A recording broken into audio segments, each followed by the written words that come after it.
could see this, but up on the road, and she said, "Oh, there's a self-contained mist that's coming toward us." And I couldn't see it for the life of me. Well, I'm looking, and so I'm standing real still and trying to see what she's seeing. So I said to myself, "Let me look at the space between the space."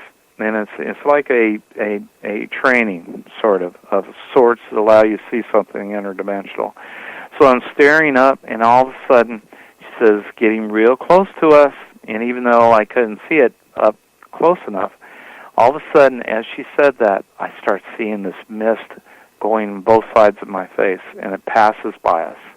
I mean, it was only about 15 seconds of passing, and it went on, but I turned around, could see nothing. Now, how long before that did she see it, before you saw it? She could see it way up the road. So we're talking maybe minutes that she was seeing it come? Oh, probably 45 seconds to a minute. She saw it coming. Well, can you put her on for a second? Huh? Can you put her on for a second? Oh, yeah, sure. Here. Oh. Hello. Hi.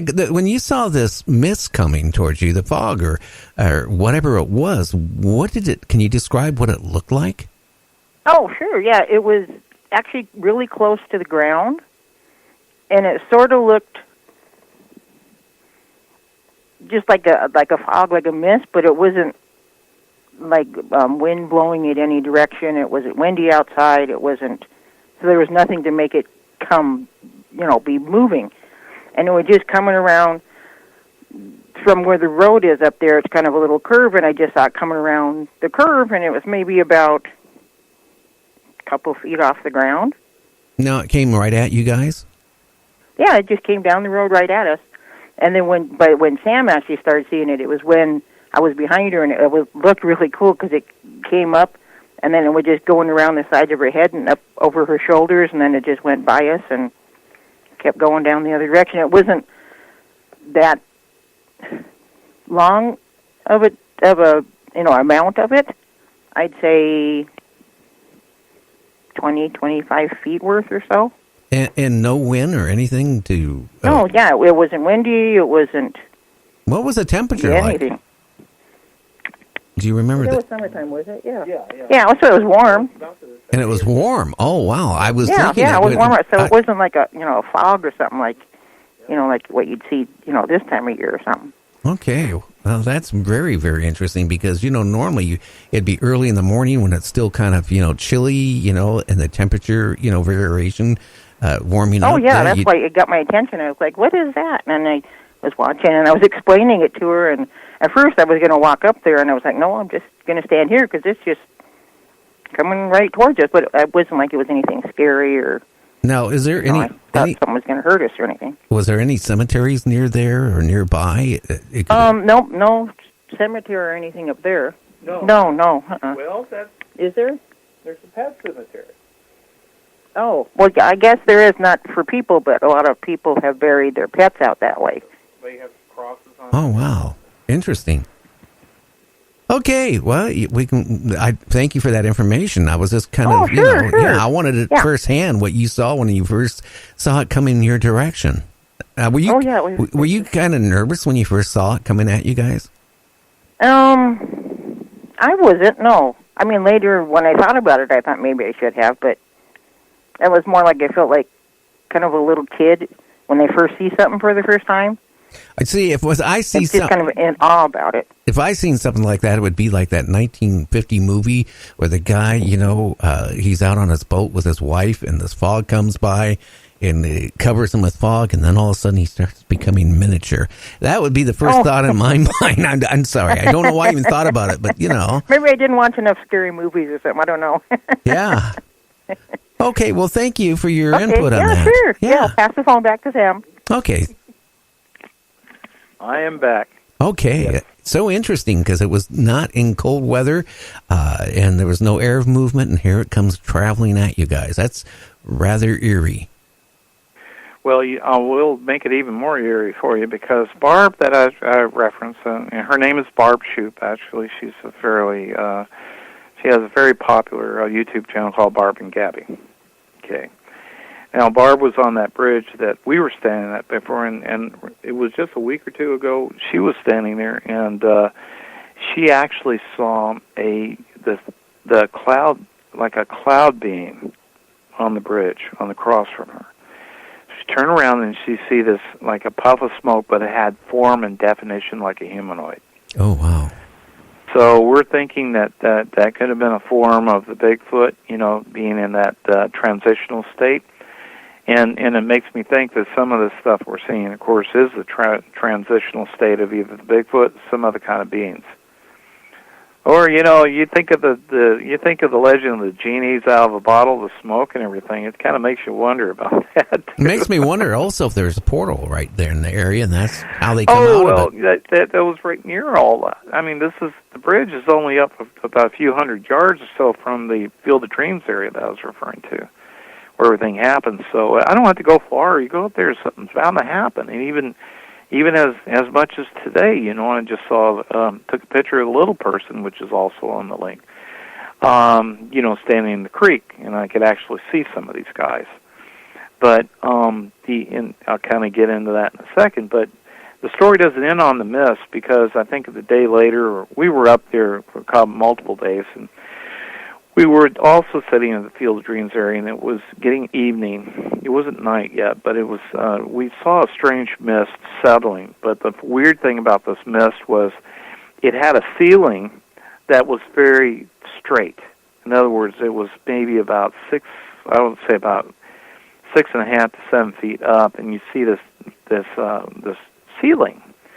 And everything above is cloudy, but everything below the ceiling is clear. So she's setting us this log, and so I'm going to walk over by this mist, So I'm walking closer to it, and then as I get close to the mist or get underneath it, she starts to see me disappear, pretty much. Didn't you say I turned from the bottom up, bottom down, and couldn't see me? And when we weren't, it was still light a little bit, and it wasn't that we're only about 15 feet or less than 40, 50 feet apart. So I'm starting to disappear from the waist down, and as I go in deeper, I completely disappear. That is really freaky, because what do you think you were going into? I don't know, but it obviously is. It was. That's a good point. What was I going into? Well, Samantha, I'm walking into the mist, disappearing, and she can't see me anymore. Well, Samantha, what scares me, aren't you worried about some of these places you go to? If there's a portal, you could actually, walk into one and actually never come back to. I mean, that's always a possibility. Yeah.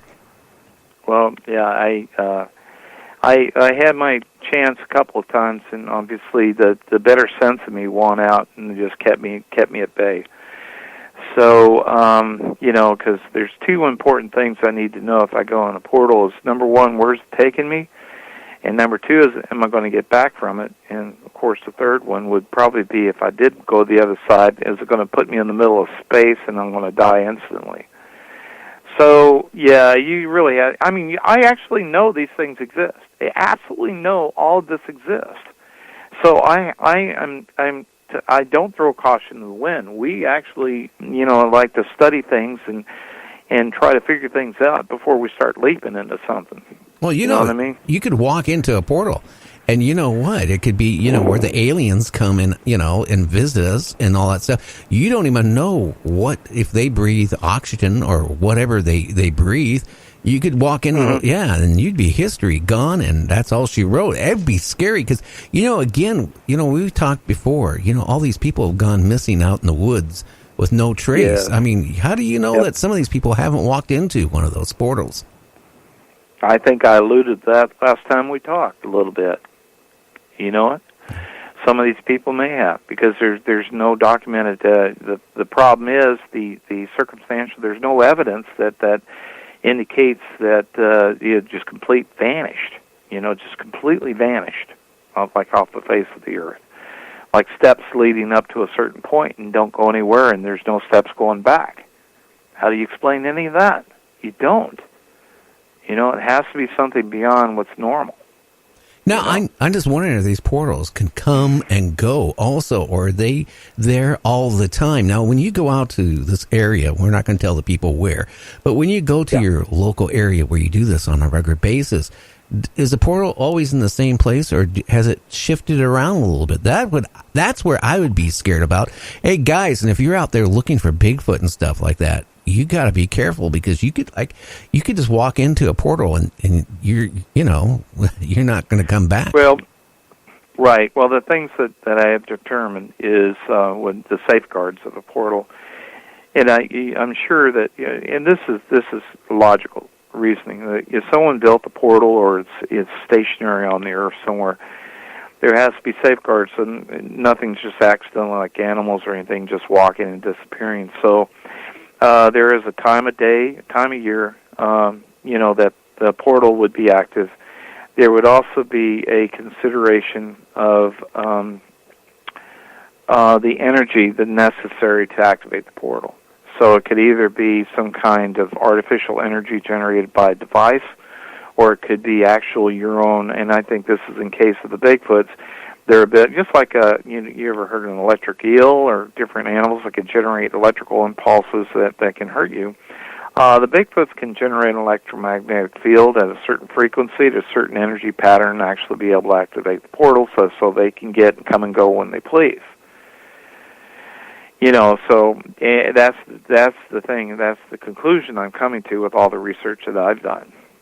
Now we as humans, we don't have, we're kind of substandard in that we don't have the facilities to generate this, or it's a long lost art, and we're just kind of atrophied when it comes to doing things like this. So I've heard, one of the things I've talked with someone recently was stories how a Bigfoot, for instance, could grab your hand and activate or energize your body and cause you to go cloak or to totally go disappear, which means that they were able to affect your field of quantum field around your body, so that it now was a little off frequency or out of phase with their own reality, and actually caused. I know one friend of mine had that happen to her, and she wrote it in a book, I think.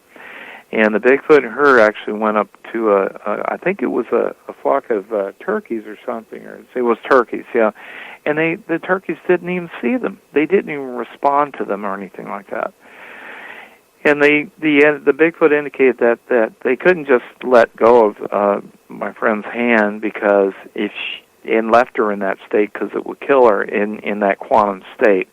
So it was necessary to readjust her frequency back to our quantum reality to allow her to become visible again.